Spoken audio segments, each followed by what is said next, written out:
diberikan di kolom chat ya. Namun Bapak Ibu yang ingin bertanya langsung ya boleh sekali Bapak Ibu nanti klik tombol raise hand ya, angkat tangan raise hand karena nanti kita juga akan memanggil Bapak Ibu secara langsung. Nah, saya mohon izin untuk memulai pertanyaan dari kolom chat dulu nih Bapak Ibu. Nah, walaupun ya kolom chat ini sudah ada jawabannya juga di kolom chat baik dari Pak Ono ataupun dari Bu Meli. Cuma nggak apa-apa, kita panggilkan lagi jika ada tambahan pertanyaan atau mungkin tambahan penjelasan, kita open lagi. Pertama dari Bapak Gandhi Satrio dari Waskita. Sorry, maaf Pak. Waduh, saya pikir ini nama perusahaannya Pak. Mohon maaf loh Pak, saya ralat Pak. Bapak Gandhi Satria Waskita dari perusahaan Bapenda Tulung Agung, Jawa Timur. Nah, pertanyaannya, bagaimana cara mengatasi seperti pencurian data atau malware yang terjadi di Telkomsel? Sedangkan kebanyakan pemegang kartu Telkomsel kalangan orang tua yang notabene kurang begitu paham nih tentang teknologi atau gaptek. Nah, silakan mungkin Bu Meli atau Pak Ono ingin menambahkan jawabannya, monggo. Saya udah jawab sih. Oke, Pak Gandhi dari Bapenda, untuk pencurian data atau malware yang terjadi di kartu yang dipegang oleh orang tua ya. Ini banyak sih Mas, kalau misalkan di device itu, di handset human itu bisa misalkan kalau Samsung itu ada Samsung Knox, itu bisa.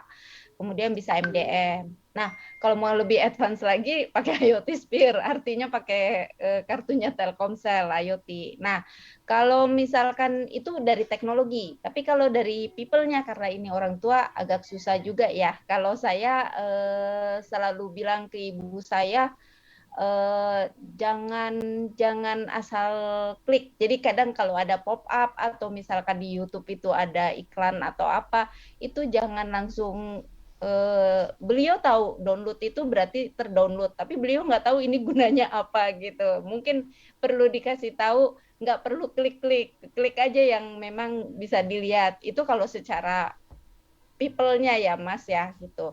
Terus yang ketiga, secara prosesnya kayak Mas Gandhi harus sering-sering ngecek handphone ibunya atau orang tuanya. Audit handphone. Kalau itu yang saya lakukan sama ibu ke handphone ibu saya. Demikian Mas Gandhi. Baik, semoga menjawab Pak Gandhi ya, atau Pak Gandhi ingin menambahkan lagi? Baik, kita coba lanjut lagi ke pertanyaan selanjutnya dari Bapak Nur Ahmad Hakim dari PT Sawit Graha Manunggal. Pertanyaannya adalah, dalam menerapkan IoT di perusahaan, apa yang paling tepat agar dapat dijalankan dengan maksimal? Dari risk assessment seperti resiko keuangan, resiko dalam segi reputasi, atau serta resiko fisik. Silakan, Bu Meli atau Pak Ono. Oke, Pak Nur dari PT Sawit.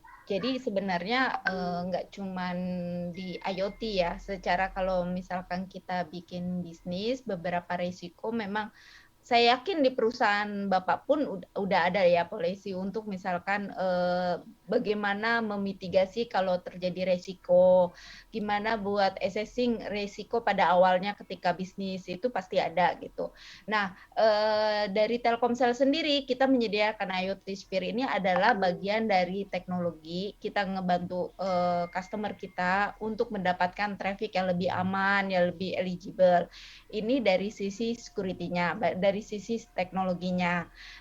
Itu yang bisa dilakukan oleh Telkomsel IoT. Nah, kalau masalah untuk gimana supaya balik lagi kalau kita dapat network yang traffic yang emang sudah secure dan kita bisa handle, kita bisa filtering, beberapa risiko sebenarnya indirect impact-nya itu ada, seperti misalkan dari brand image ya, mungkin pelanggan-pelanggan yang tadinya kok kalau saya akses ke aplikasinya ini ini saya pasti handphone saya habis ini begini atau begini. Nah, itu indirect impact sebenarnya. Ketika kita mendapatkan traffic yang bersih, yang memang benar-benar yang memang dibutuhkan, itu tanpa disadarin itu akan impact ke user kita, ke customer kita. Kemudian bagaimana dengan resiko keuangan? Saya nggak menjamin, ini maksud saya secara resiko keuangan.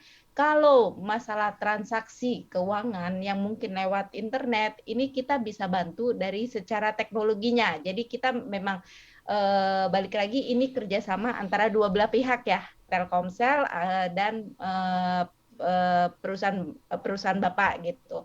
Jadi secara proses juga diamankan dari perusahaan Bapak dan orangnya juga orang yang eligible untuk aksesnya, dan ini ada audit secara terus-menerus. Itu adalah suatu hal yang memang harus dilakukan untuk meminimalkan risiko yang mungkin terjadi. Itu sih dari saya, Mas Gio. Tambahan Baik, terima kasih Bu Meli untuk jawabannya. Semoga menjawab Pak untuk detail jawabannya ya Pak ya. tambahan aja kali. Selanjutnya, Boleh nambah boleh Mas Gio? silakan Pak Rahab. Boleh sekali Pak. Monggo Pak.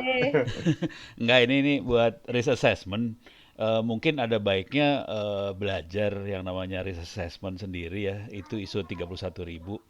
Kalau Pak Nur Ahmad dan teman-teman bisa belajar, sebenarnya udah ada template-templatenya. Kalau mau gombal banget sih ada templatenya di googling ya. Jadi cari aja Google dengan keyword ISO 31.000 template gitu, dan bentuknya file Excel, dan itu bisa dihitung sih. Jadi ada hitungannya. Kita masukin aja parameter-parameternya, keluar hitungannya, nanti keluar resikonya seperti apa. Itu mungkin untuk sementara bisa seperti itu dulu lah. Kalau serius soalnya nih, kerjaan serius banget sih. Itu Iya. mudah-mudahan kalau ini bisa dilakukan, paling nggak agak nolong dikit, kita bisa tahu profile dari keamanan kita, seperti risk kita seperti apa, dan mana bagian yang akan berbahaya banget seperti reputasi segala macam. Soal itu ngeri banget kalau itu kejadian, gitu aja sih. Itu aja, sorry tambahannya agak-agak bulet soalnya kerjaannya seru. Mas Gio balik lagi, mudah-mudahan bisa nambahin dikit lah. Waduh, luar biasa Pak Ono. Nambahnya banyak Pak, nambah ilmu kita banyak Pak. Terima kasih Pak Ono dan Bu Meli. Selanjutnya ada pertanyaan juga dari Bapak Ujang Ismail dari PT Badak NGL. Pertanyaannya, mohon cara atau teknik paling sederhana untuk menangkal malware atau hacking pada perangkat pribadi, baik itu laptop, handphone, ataupun tablet. Wah, ini kayaknya Pak Ono nih kayaknya yang lebih expert nih. Monggo Pak. Oke, udah saya jawab sih sebenarnya di chatting. Tapi kira-kira jawaban, jadi bisa kalau mau pakai antivirus segala macam mungkin bisa. Cuman jujur saya sendiri nggak pakai antivirus di handphone saya, di laptop saya nggak pakai antivirus semua. Itu bisa terjadi kalau kita disiplin sih. Jadi nggak kepo, apa-apa diklik kayak gitu, sebenarnya bisa juga menangkal. Jadi kalau dari sisi manusia, kalau disiplin bisa. Teman kalau manusianya tidak terlalu disiplin, agak sembarangan, agak sembrono, ya mungkin kita harus pasang antivirus dan sebagainya sih. Kira-kira kayak gitu sih jawaban singkatnya. Kira-kira gitu, Mas Gio, balik lagi silahkan. Ini Siap, terima banyak kasih. pertanyaan lagi nih di bawah-bawah. Walah. Siap. M2M, nah ini ada Itu Bu Meli nih. Ya udah, lanjut Mas Gio. Wah, Siap. ini Pak Ono semua Pak. Enggak, Bu Meli itu ada M2M. Baik, pertanyaan selanjutnya dari Arfianto Hadi dari perusahaan Kospin Jasa Syariah. Pertanyaannya adalah, audit terkait sesuai ISO mungkin bisa dijelaskan untuk lebih lanjut untuk mengurangi resiko hacking dan pengamanan sistem yang kita developing. Ono ya? Ya udah. Boleh, Pak. Ini Gini, sarannya ginilah, googling, cari auditor ISO 27001 atau auditor 31000, googling. Di Indonesia udah lumayan banyak auditor ISO. Kalau mau gombal banget bisa gini caranya. Bisa posting di LinkedIn misalnya, teman-teman auditor ISO bisa ngasih penawaran kagak? Udah suruh nawarin jasa dah. Udah gitu Anda lihat track record, mereka kan punya track record ya. kita lihat track record yang bagus. Jadi kita nanti kita mengaudit mereka mana yang bagus, kasih penawaran yang harganya oke, silahkan audit. Cuman hati-hati di Bukalapak, di toko-toko online tuh banyak auditor-auditor yang gombal-gombal banget. Jadi kalau auditor harganya murah, misalnya belasan juta, jujur saya nggak percaya sih. Jadi auditor yang serius harganya lumayan mahal dan proses audit tuh lama ya, 3 sampai 6 bulan. Jadi kira-kira range-nya seperti itu dan pada saat diaudit kita tuh harus serius. Jadi kita kerja keras juga waktu diaudit ya asli. Ini bukan kerjaan gampang, kita harus serius, kita nyiapin semua. Audit itu dokumen soalnya, manajemen, dokumennya harus siapin semua, prosedurnya disiapin semua, semuanya kita kerjain dan juga si pegawai karyawan manusianya juga disiapin karena mereka akan audit beneran. Jujur teman-teman saya kalau ngaudit itu ngauditnya parah banget dan mereka akan pura-pura jadi misalnya teknisi buat perbaikan komputer dan mereka akan datang ke perusahaan itu, maaf kami teknisi, tapi ini koordinasi dulu sama manajemen yang atasnya ya, maaf kami teknisi komputer, boleh nggak kita lihat laptopnya bapak, passwordnya apa ya. Nah itu udah melakukan penetrasi dia. Jadi audit bisa sampai level itu dan ini kerjaannya bukan sehari 2 hari, ini kerjaannya lama banget. Bisa sampai 3-6 bulan. Jadi mudah-mudahan Anda bisa serius mengerjakannya karena ini menyangkut nama baik corporate atau perusahaan yang kita pegang sih. Gitu. Jadi tahap pertama search di Google atau di LinkedIn, minta penawaran itu gitu. Mas Gio silahkan. Baik, terima kasih Pak Ono. Nah, pertanyaan selanjutnya ini sebenarnya hampir mirip nih Pak ya, sama juga tentang ISO 27001 dari Pak Teguh Prayitno dari Diskominfo Kabupaten Penajam Pasir Utara.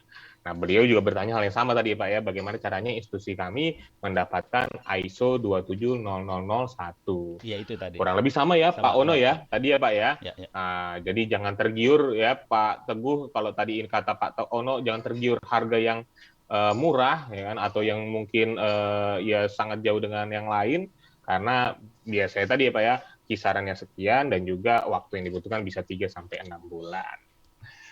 Baik. Terima kasih Pak Teguh Prayitno atas pertanyaannya dan juga Pak Ono atas jawabannya. Selanjutnya dari pertanyaan dari Bapak Abu Rahman Hakim dari Bahtera Pesat Lintas Buana. Pertanyaannya, selamat pagi Pak Ono. Apa kabar Pak? Saya dulu pernah mengikuti seminar Pak Ono di Universitas Lampung, Bandar Lampung 9 tahun yang lalu. Wah, luar biasa nih Pak. Yang mau ditanyakan adalah terkait phishing Pak yang terjadi di kalangan perkantoran. Apalagi yang saat ini kebanyakan terjadi menjadi rahasia umum bahwasanya masih banyak menggunakan OS bajakan ya, operating system bajakan dengan menggunakan aplikasi cracking pihak ketiga. Apakah hal tersebut bisa menjadi celah untuk potensi mengalami pencurian dan kebocoran data? Tapi di satu sisi, hal ini kurang menjadi konsen bagi kalangan high level yang terkadang sering menganggap remeh hal tersebut. Dan lagi-lagi kembali mungkin meminimalisir kos anggaran tahunan. Nah, apakah dengan menggunakan antivirus mampu mencegah hal tersebut? Di dalam OS Windows bajakan, mohon pencerahannya baik Pak Ono ataupun Bu Meli. Silakan. Ono lagi nih kayaknya Bu. Silakan Pak Ono. Ini udah saya jawab di chatting sih sebenarnya. Tapi kalau di summary singkatnya kira-kira gini. Kalau OS bajakan tidak rekomen, sebaiknya jangan pakai OS bajakan. Cuman dengan kecenderungan pola kerja yang sekarang makin ke sini, kecenderungannya kita lebih ke arah browser sih sebenarnya. Jadi yang kita butuhkan browser atau tablet aja.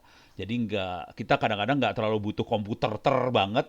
Kita bisa tablet aja, kita bisa pakai cloud storage. Kalau nggak salah Telkomsel punya cloud storage ya kalau nggak salah. Jadi coba tanya sama teman-teman Telkomsel, ada cloud storage lah. Jadi kalau Bu Meli kan lebih ke IoT Sphere, Telkomsel punya banyak produk loh. Ada cloud storage apa segala macam. Jadi kita cuma pakai browser aja. Dan ini bisa pakai Android aja dan ini bisa lebih aman sih sebenarnya daripada kita solusinya pakai Windows bajakan tadi. Sebaiknya jangan deh.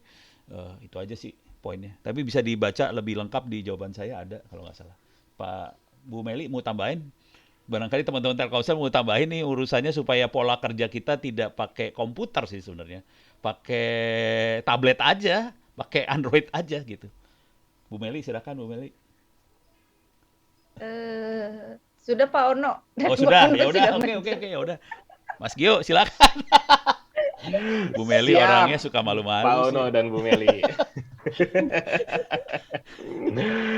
Baik, Bapak Ibu, pertanyaan selanjutnya dari Bapak Yudi Jawarwanto dari perusahaan BS Argo.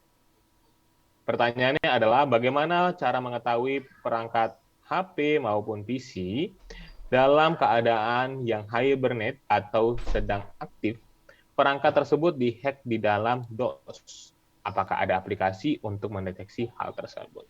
Silakan Pak Ona atau Bu Meli. Jawaban singkat aja ya. Silakan Pak Ono. Jawaban singkat aja ya, udah saya jawab juga. Tapi kira-kira cara berpikirnya gini, kalau sampai ada Pak trojan Ono masuk, di mute. oh sorry, sorry. Maaf, maaf, maaf. Jawaban singkat aja ya. Sebenarnya sudah saya jawab di apa sih di chat sih sebenarnya. Tapi jawaban singkatnya kira-kira gini.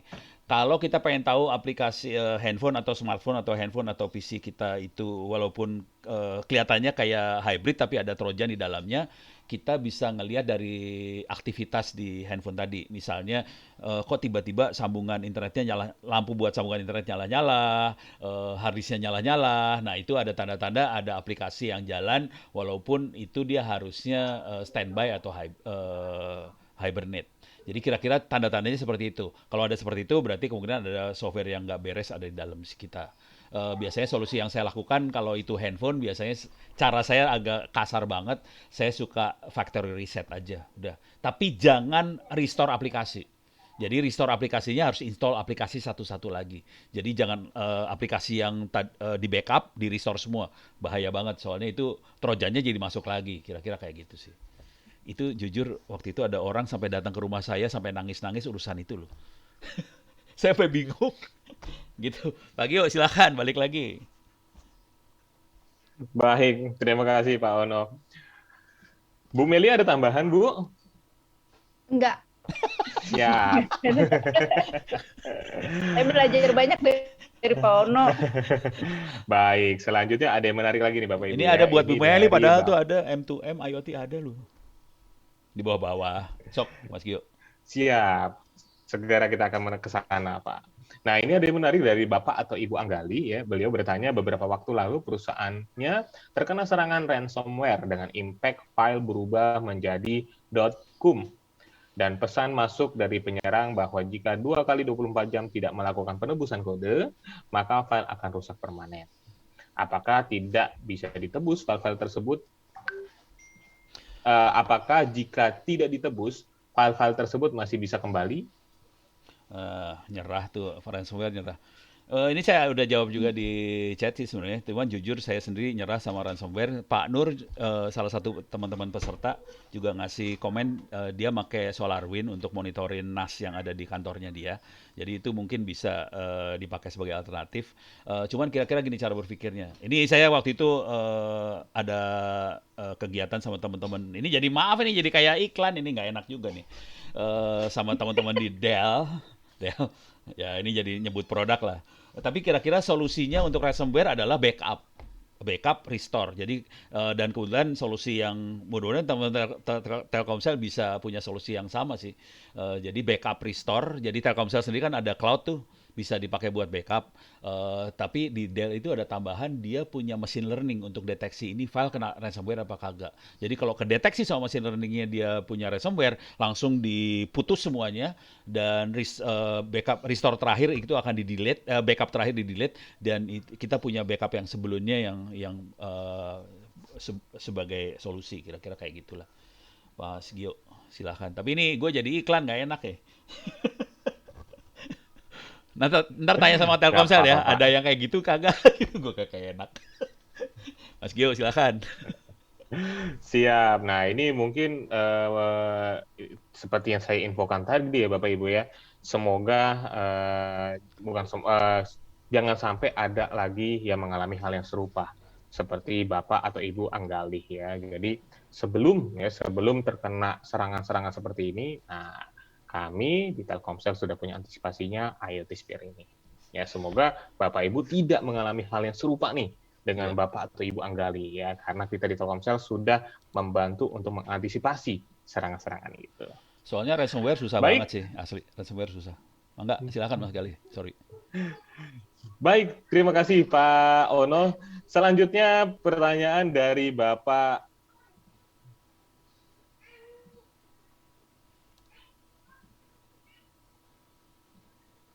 sebentar, dari Bapak Diki Muhammad. Nah, dari Bapak Diki Muhammad dari DSN Group. Nah, pertanyaannya, backbone IoT Sphere via wireless atau kabel ke pelanggan? Oke, Pak Diki. Jadi IoT Sphere ini melekat ke kartu ya, karena ini di Telkomsel Core. Backbone-nya gimana? Backbone-nya itu setelah dari SIM card. Jadi deteksinya itu traffic yang lewat dari SIM card itu dideteksi oleh infrastruktur kita. Kemudian sisi nanti sampai ke platformnya Bapak Ibu itu otomatis lewat LTE ya, lewat mobile network kita, ataupun misalkan Bapak Ibu punya misalkan list line, itu bisa lewat list line. Jadi ada berapa step ya, dari pembersihan, kemudian filtering, kemudian pemilihan routingnya mau lewat mana itu. Jadi itu semua diserahkan ke customer. Baik. Semoga cukup menjawab, Pak Diki. Terima kasih, Bu Meli. Dan selanjutnya pertanyaan dari Mayor Suwandi. Bapak Mayor Suwandi dari Satuan Hubdam 6, garis miring MIW. Pertanyaannya adalah, lewat Telkomsel IoT ini, apakah traffic VPN oleh user dapat terdeteksi? Kemudian jenis VPN apa saja yang diperbolehkan untuk tidak diblok oleh Telkomsel IoT? Silakan, Bu Meli. Oke, Pak.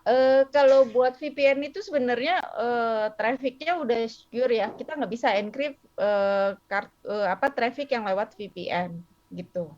Jadi VPN mana aja yang harus diblok. Balik lagi itu policy dari perusahaan masing-masing ya. Jadi bukannya dari kita. Kita menyediakan pipe-nya dan itu lebih untuk memfilter traffic yang lewat dari pipe itu. Jadi kalau misalkan VPN apa aja, terus terang dari sisi Telkomsel kita nggak bisa me-encrypt traffic yang masuk ke VPN karena itu punyanya corporate ya gitu. Itu sih Pak. Mungkin menjawab nggak ya? Saya juga tadi baca lumayan bingung, tapi so far kalau VPN itu traffic itu sudah ter-encrypt dan kita nggak bisa decrypt sebenarnya traffic yang lewat di VPN. Mungkin maksudnya Oke, terima kasih Bu jawabannya. Mungkin maksudnya ini kali ya. Di Telkomsel bisa ini nggak ya? Kalau misalnya customer pengen kan ini kan tadi dashboardnya kan bisa diakses sama customer ya. Dan customer kan bisa ngeset mana yang mau diblok segala macam. Maksudnya bisa nggak customernya ngeset memblokir VPN-nya dia sendiri tuh. Saya nggak mau VPN ini. Kan banyak VPN yang bodong-bodong kayak gitu ya. Nah ini saya pengen blokir VPN ini. Bisa nggak dilakukan lewat dashboardnya Telkomsel tadi. Gitu. Biar customernya yang blokir sih.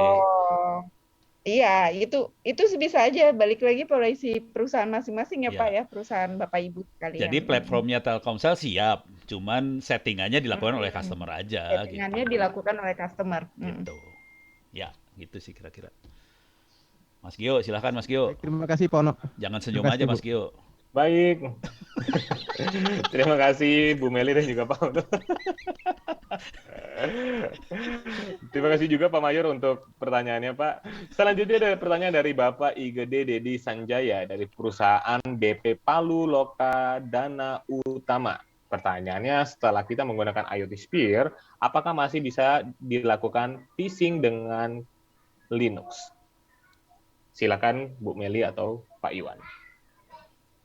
Mungkin Pak Iwan bisa menjawab pertanyaan.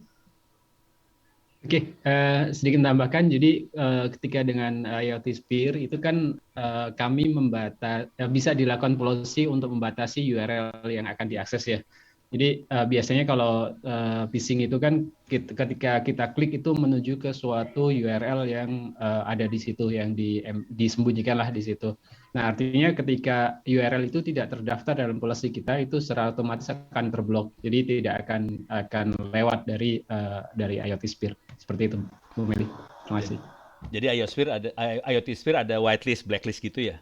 Jadi yang whitelist saja yang bisa lewat gitu ya. Betul, Pak. Oh, oke oke. Ya, yang whitelist saja yang bisa lewat. Oh, jadi mainin blacklist whitelist nih, seru. Defaultnya blacklist, Pak. Oh, di blacklist. Ya, Siap. defaultnya blacklist. Jadi hanya Yang kita whitelist yang allow aja, bisa Pak, yang bisa di-allow. diakses. Nah, itu bagus banget Ya, itu. betul. Ya. Terima kasih. Baik, terima kasih jawabannya Pak Ono. Dan selanjutnya pertanyaan dari Pak Muhajir dari Kala Translog. Pertanyaannya, kami sudah menggunakan kartu IoT M2M untuk beberapa device kami dan digunakan untuk fungsi GPS kendaraan. Namun baru mengetahui bahwa ada layanan yang di mana kami bisa mengecek data dari kartu M2M ini.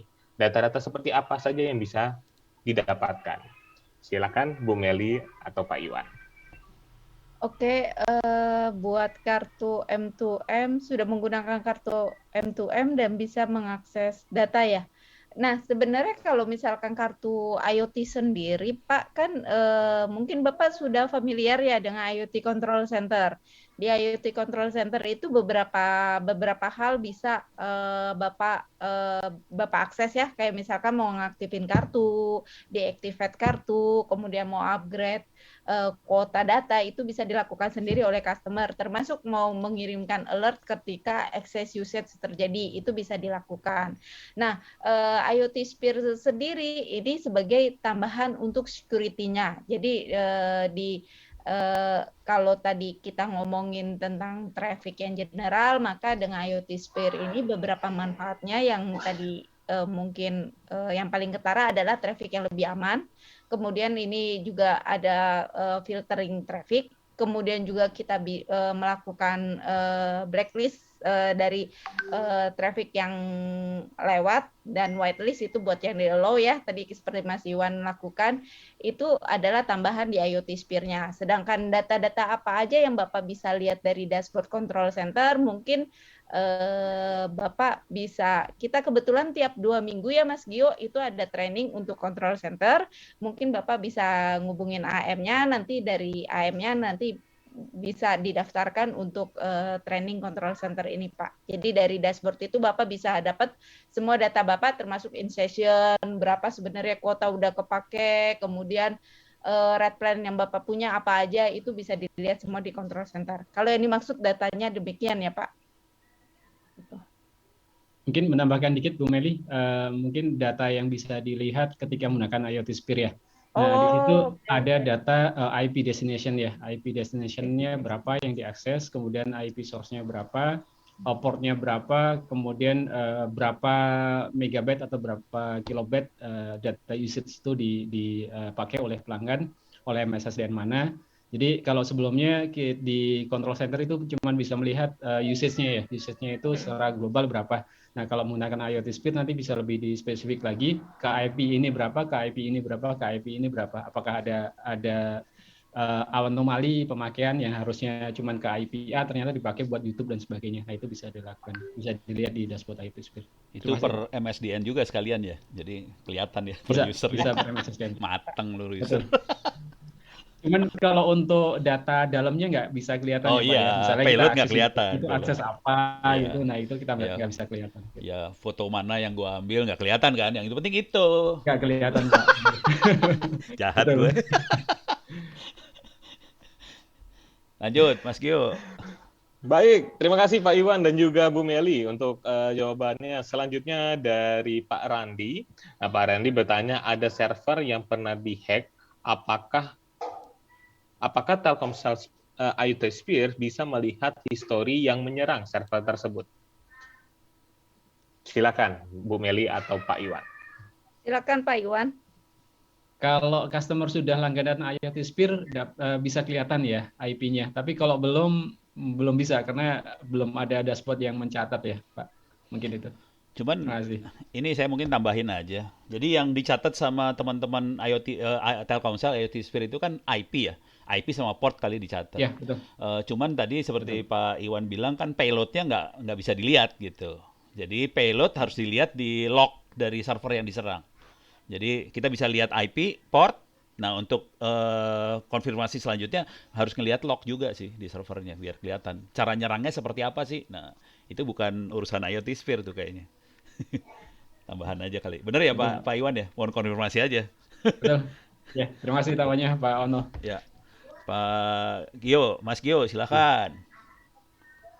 Siap, Pak Uno.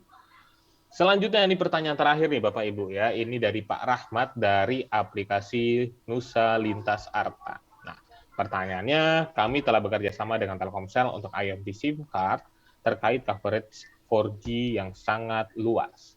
Pertanyaan kami untuk Sphere ini, apakah lebih kepada teknologi SASE? Dan untuk menggunakan layanan ini, apakah dibutuhkan SIM card khusus atau bisa menggunakan jaringan lain? Silakan Bu Meli atau Pak Iwan. Oke, jadi untuk layanan ini embedded di SIM card ya Pak, SIM cardnya Telkomsel. Jadi untuk selama berlangganan SIM card Telkomsel IoT itu bisa dilengkapi dengan layanan ini. Jadi lebih melekat ke SIM card Pak, gitu. Pak Iwan mungkin ada tambahan?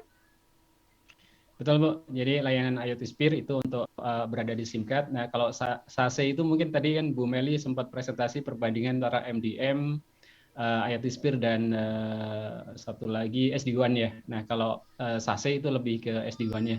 Tapi kalau mau dikombinasikan antara SASE dengan IoT Sphere juga lebih bagus. Terima kasih. Baik, terima kasih Bu Meli, Pak Ono, dan juga Pak Iwan untuk jawaban-jawabannya.